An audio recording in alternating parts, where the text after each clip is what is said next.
Niobe in distress for her children slain by Apollo, from Ovid's Metamorphoses, Book 6, and from a view of the painting of Mr. Richard Wilson. Apollo's wrath to man the dreadful spring of ills innumerous, tuneful goddess, sing.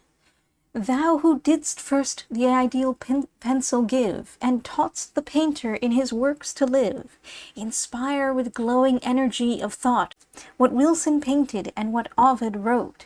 Muse, lend thy aid, nor let me sue in vain, though last and meanest of the rhyming train. O guide my pen in lofty strains to show the Phrygian queen all beautiful in woe. 'Twas where Maeonia spreads her wide domain, Niobe dwelt and held her potent reign. See in her hand the regal sceptre shine, the wealthy heir of Tantalus divine. He most distinguished by Dodonian Jove, to approach the tables of the gods above. Her grandsire Atlas, who with mighty pains the ethereal axis on his neck sustains. Her other grandsire on the throne on high rolls the loud pealing thunder through the sky. Her spouse, Amphion, who from Jove too springs, divinely taught to sweep the sounding strings. 7 sprightly sons the royal bed adorn, 7 daughters beauteous as the opening morn. As when Aurora fills the ravished sight, and decks the orient realms with rosy light, from their bright eyes the living splendors play, nor can beholders bear the flashing ray. Wherever, Niobe, thou turn'st thine eyes, new beauties kindle and new joys arise. But thou hadst far the happier mother proved, if this fair offspring had been less beloved. What if their charms exceed Aurora's taint? No words could tell them, and no pencil paint. Thy love too vehement hastens to destroy each blooming maid and each celestial boy. Now Manto comes, endued with mighty skill, the past to explore, the future to reveal. Through Thebes' wide streets Tiresia's daughter came, divine Latona's mandate to proclaim. The Theban maids to hear the orders ran, when thus Maeonia's prophetess began. Go, Thebans, great Latona's will obey, and pious tribute at her altars pay. With rites divine the goddess be implored, nor be her sacred offspring unadored. Thus Manto spoke, the Theban maids obey, and pious tribute to the goddess pay. The rich perfumes ascend in waving spires, and altars blaze with consecrated fires. The fair assembly moves with graceful air, and leaves of laurel bind the flowing hair. Niobe comes with all her royal race, with charms unnumbered and superior grace. Her Phrygian garments of delightful hue, inwove with gold, refulgent to the view. Beyond description beautiful she moves, like heavenly Venus midst her smiles and loves. She views around the supplicating train, and shakes her graceful head with stern disdain. Proudly she turns around her lofty eyes, and thus reviles celestial deities. What madness drives the Theban ladies fair to give their incense to surrounding air? Say why this new-sprung deity preferred, why vainly fancy your petitions heard? Or say why Phillis' offspring is obeyed, while to my goddessship no tribute's paid?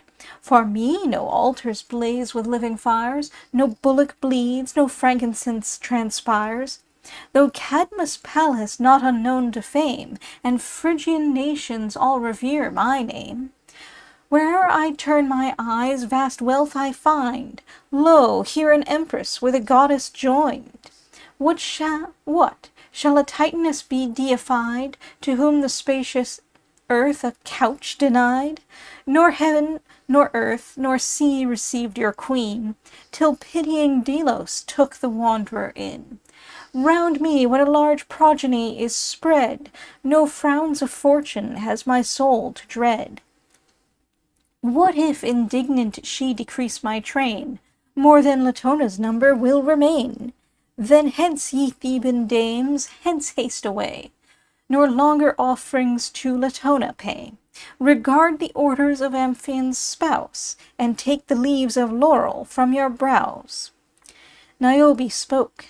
The Theban maids obeyed, their brows unbound, and left the rites unpaid. The angry goddess heard, then silence broke on Cynthus' summit, and indignant spoke. Phoebus, behold, thy mother in disgrace, who to no goddess yields the prior place, except Juno's self, who reigns above, the spouse and sister of the thundering Jove. Niobe, sprung from Tantalus, inspires each Theban bosom with rebellious fires.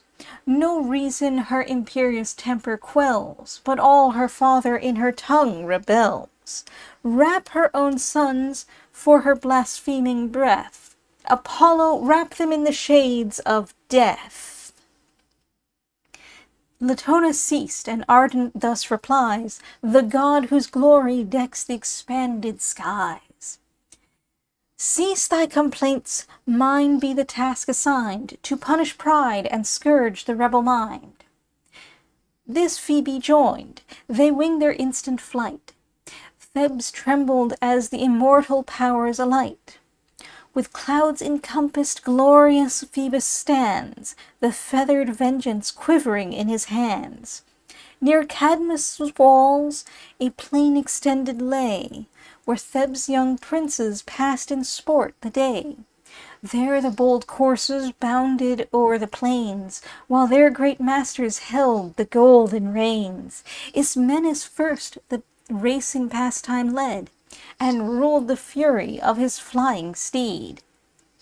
Ah me, he sudden cries with shrieking breath, while in his breast he feels the shaft of death. He drops the bridle on his courser's mane, before his eyes in shadows swims the plain. He, the firstborn of great Amphion's bed, was struck the first mingled with the dead. Then didst thou, Phillis, the language hear of fate portentous whistling in the air. As when the impending storm the sailor sees, he spreads his canvas to the favouring breeze. So to thine horse thou gavest the golden reins, gavest him to rush impetuous o'er the plains. But a fatal shaft from Phoebus' hand smites thro' thy neck, and sinks thee on the sand. 2 other brothers were at wrestling found, and in their pastime clasped each other round. A shaft that instant from Apollo's hand transfixed them both, and stretched them on the sand. Together they their cruel fate bemoaned, together languished, and together groaned. Together too the unbodied spirits fled, and sought the gloomy mansions of the dead. Alphenor saw, and trembling at the view, beat his torn breast that changed its snowy hue. He flies to raise them in a kind embrace, a brother's fondness triumphs in his face.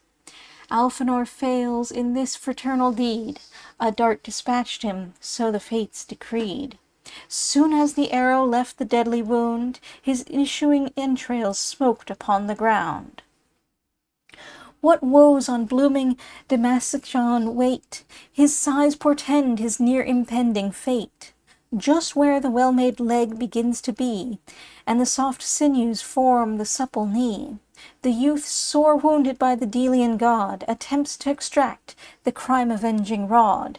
But whilst he strives the will of fate to avert, divine Apollo sends a second dart. Swift through his throat the feathered mischief flies. Bereft of sense, he drops his head and dies. Young Ilioneus, the last, directs his prayer, and cries, my life, ye gods celestial, spare. Apollo heard, and pity touched his heart, but too late, for he had sent the dart. Thou too, O Ilioneus, art doomed to fall, the fates refuse that arrow to recall. On the swift wings of ever-flying fame, to Cadmus' palace soon the tidings came. Niobe heard, and with indignant eyes she thus expressed her anger and surprise. Why is such privilege to them allowed? Why thus insulted by the Delian god? Dwells there such mischief in the powers above? Why sleeps the vengeance of immortal Jove? For now Amphion too, with grief oppressed, had plunged the deadly dagger in his breast. Niobe now, less haughty than before, with lofty head directs her steps no more. She, who late told her pedigree divine, and drove the Thebans from Latona's shrine, how strangely changed, yet beautiful in woe. She weeps, nor weeps unpitied by the foe. On each pale corse the wretched mother spread, lay overwhelmed with grief, and kissed her dead. Then raised her arms, and thus in accents slow, "Be sated, cruel goddess, with my woe. If I've offended, let these streaming eyes, and let this sevenfold funeral suffice. Ah, take this wretched life you deigned to save, with them I too am carried to the grave. Rejoice triumphant, my victorious foe, but show the cause from whence your triumphs flow. Though I, unhappy, born these children slain, yet greater numbers to my lot remain." She ceased, the bowstring twanged with awful sound, which struck with terror all the assembly round, except the queen, who stood unmoved alone, by her distresses more presumptuous grown. Near the pale corses stood their sisters fair, in sable vestures and dishevelled hair. One, while she draws the fatal shaft away, faints, falls, and sickens at the light of day. To soothe her mother, lo, another flies, and blames the fury of inclement skies, and while her words of filial pity show, struck dumb, indignant seeks the shades below. Now from the fatal place another flies, falls in her flight, and languishes, and dies. Another on her sister drops in death. A fifth in trembling terrors yields her breath, while the sixth seeks some gloomy cave in vain, struck with the rest, and mingled with the slain. One only daughter lives, and she the least. The queen close clasped the daughter to her breast. "Ye heavenly powers, ah, spare me one!" she cried. "Ah, spare me one!" the vocal hills replied. In vain she begs, the fates her suit deny. In her embrace she sees her daughter die. The queen, of all her family bereft, without or husband, son, or daughter left, grew stupid at the shock. The passing air made no impression on her stiffening hair. The blood forsook her face amidst the flood, poured from her cheeks, quite fixed her eyeballs stood. Her tongue, her palate both obdurate grew. Her curdled veins no longer motion knew. The use of neck and arms and feet were gone, and even her bowels hardened into stone. A marble statue now the queen appears, but from the marble steal the silent tears. Footnote. From verse, "The queen of all her family bereft," until the end of the poem, is the work of another hand.